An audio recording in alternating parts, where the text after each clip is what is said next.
جو ہے رہائی جو ہے یاسین ملک صاحب کی کس طریقے سے کروا سکتے ہیں.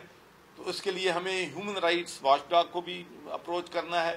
ہمیں ایمنسٹی انٹرنیشنل کو بھی اپروچ کرنا ہے, ہمیں انٹرنیشنل کورٹ آف جسٹس جو ہے وہاں بھی اس ایشو کو لے کے جانا ہے, اور ہم نے اگلے 30 دنوں میں جو ہے وہاں پر انڈیا میں سپریم کورٹ کے فیصلے کے خلاف اپیل بھی لانچ کرنی ہے. تو میں نے مشال ملک سے کہا ہے کہ آپ مجھے اپنی فیملی کا ایک فرد سمجھیں, اور انشاءاللہ ہم بین الاقوامی فورم پہ بھی ہر جگہ یاسین ملک کی رہائی کے لیے کوشش کریں گے. اور ہم نے کیا ہے, اور انشاءاللہ سب سے پہلے ہم جو ہے برطانیہ کے ویزے کے لیے اپلائی کریں گے, اور وہاں سے جو ہمارے ہاؤس آف لارڈز کے ممبر ہیں, ہاؤس آف کامنز کے ممبر ہیں, اور وہاں پر جو آل پارٹی کشمیر گروپ ہے, آل پارٹی پارلیمنٹیرین پاکستانی گروپ ہے, ان کی طرف سے انویٹیشن آئے گی, اور ہم برطانیہ کی حکومت سے ریکویسٹ کریں گے کہ وہ مشال ملک کو موقع دے, تاکہ وہ یاسین ملک کا موقف جو ہے جس طریقے سے یہ ناانصافی ہے اس کے خلاف بین الاقوامی فورم پہ آواز جو ہے اٹھا سکیں. اور مجھے یہ کہتے ہوئے بڑا فخر ہے کہ ہمارے جتنے بھی پاکستانی وہاں پر ہاؤس آف کامنز کے ممبر ہیں اور ہاؤس آف لارڈز کے ممبر ہیں, ان کا دل بھی چھلنی ہوا ہے, وہ بھی اس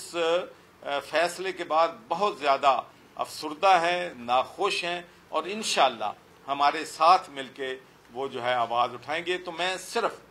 1 کروڑ ہمارے اوورسیز پاکستانیوں کو میسج دینا چاہتا ہوں کہ میرے بھائیوں بہنوں,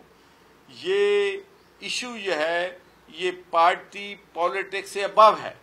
یہ جو کمپین ہے یہ نان پولیٹیکل کمپین ہوگی, یہ صرف ایک مقصد کے لیے کمپین ہوگی. اور تمام میں نے دیکھا ہے کہ میں نے اپنی زندگی کا بڑا حصہ گزارا ہے, میں یورپ میں گیا ہوں, پورے پاکستانی جو ہیں ہر ایشو پہ مختلف اپینین رکھ سکتے ہیں, لیکن جب کشمیر کی بات آئے گی, جب یاسین ملک کی بات آئے گی, یہ چٹان کی طرح متحد ہوں گے. کوئی ان میں آپس میں نہیں ہوگا کہ فلاں کا کس پارٹی سے. ہم انشاءاللہ انٹرنیشنل ٹور کے لیے نکلیں گے, تو جہاں جہاں بھی ہم جائیں گے کمپین کریں گے. تمام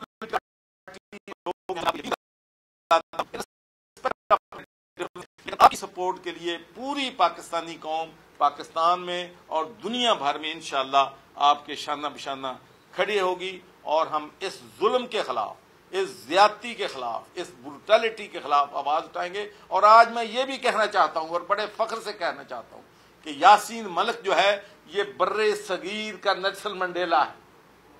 اور ہمیں دنیا کو بتانا ہے کہ یہ فریڈم فائٹر ہے, یہ دہشت گرد نہیں ہے. جو شخص یہ کہتا ہے کہ میں گاندھی کی نان وائلنس پالیسی پہ عمل کرنے والا ہوں, میں قائد اعظم محمد علی جناح کی نان وائلنٹ پالیسی پہ عمل کرنا چاہتا ہوں, تو اس کو آپ دہشت گرد کیسے کہہ سکتے ہیں؟ اور دوسری بات, انہوں نے بڑی خوبصورت باتیں کی ہیں سپریم کورٹ میں, تو اگر وہ دہشت گرد تھے تو یہ جو پرائم منسٹر تھے تو ان سے کیوں ملتے تھے, ان سے کیوں گفتگو کرتے تھے, ان سے کیوں بات کرتے تھے؟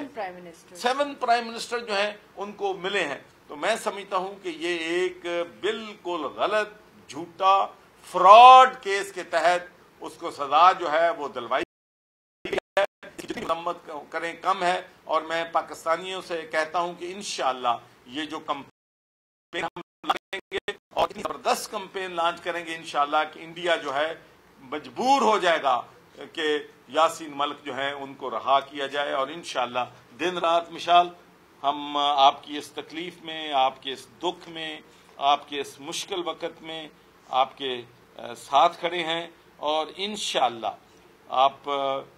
میری چھوٹی بہن بھی ہیں, میری بیٹی بھی ہیں, اور میری بہن جو ہے وہ بھی ساتھ ہوگی. اور انشاءاللہ ہم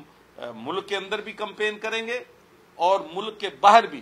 جہاں جہاں بھی آپ کو جانا ہوگا, یہ سارا انشاءاللہ, اور ساری کمیونٹی کو اکٹھا کرنا, ساری پولیٹیکل پارٹیز کے ورکرز کو اکٹھا کرنا. اور خاص کر میں میڈیا سے یہ گزارش کروں گا کہ میڈیا نے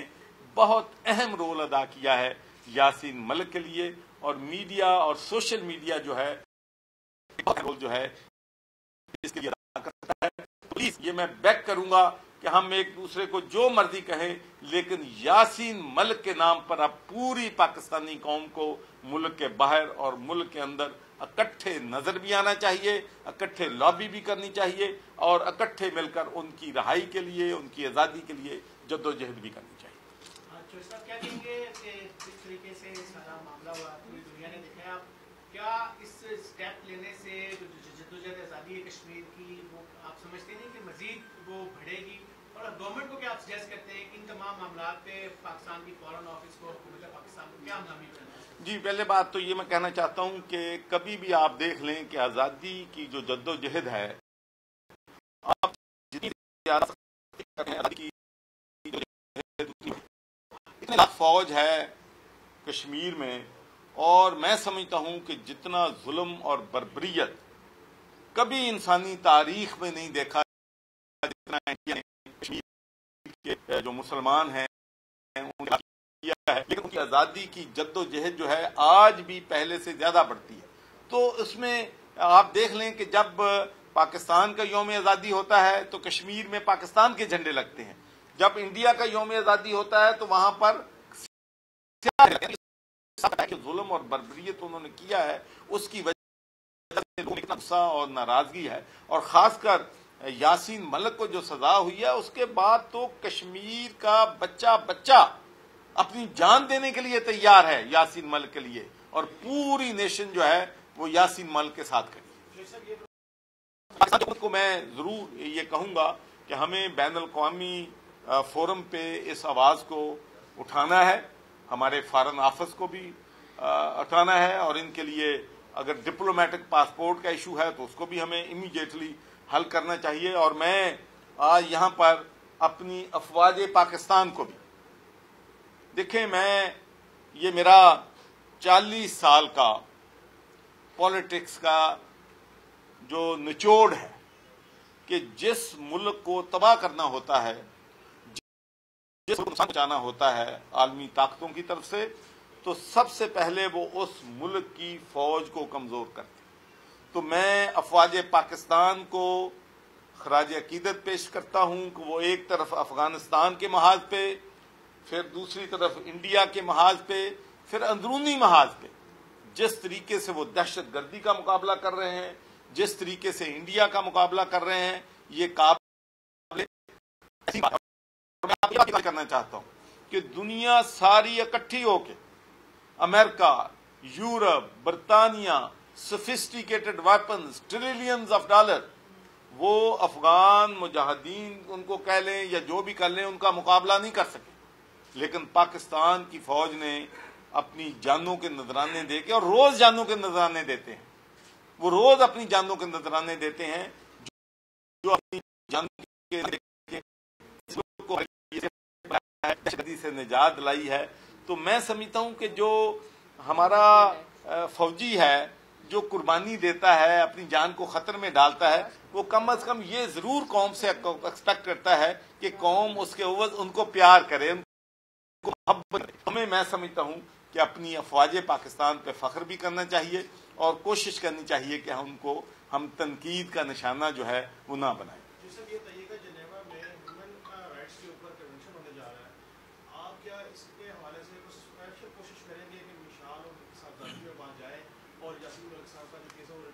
ہر ممکن ہم انشاءاللہ ایک گروپ جو ہے اس کی تشکیل دیں گے،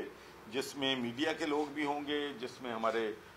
تمام پولیٹیکل پارٹیز کے لوگ، ایک پولیٹیکل پارٹی گروپ میں اور انشاءاللہ اس پہ ہم جو ہے وہ کام کریں گے۔ تھینک یو، بہت شکریہ، thank you ji, thank you آپ سب کا، میڈیا کے لوگوں کا بہت بہت شکریہ۔ آپ مشال ملک کے ساتھ بھی تعاون کرتے ہیں، اور کشمیر ایشو پہ بھی اور یاسین ملک پہ بھی ہمیں فخر ہے۔ وہ کشمیر کا بہت بہادر سپوت ہے، اور ہماری دعائیں، ہمدردیاں اس مشکل وقت میں ہمارے اپنے بھائی یاسین ملک کے ساتھ۔ تھینک یو سو مچ سرور صاحب، اللہ بلیس یو۔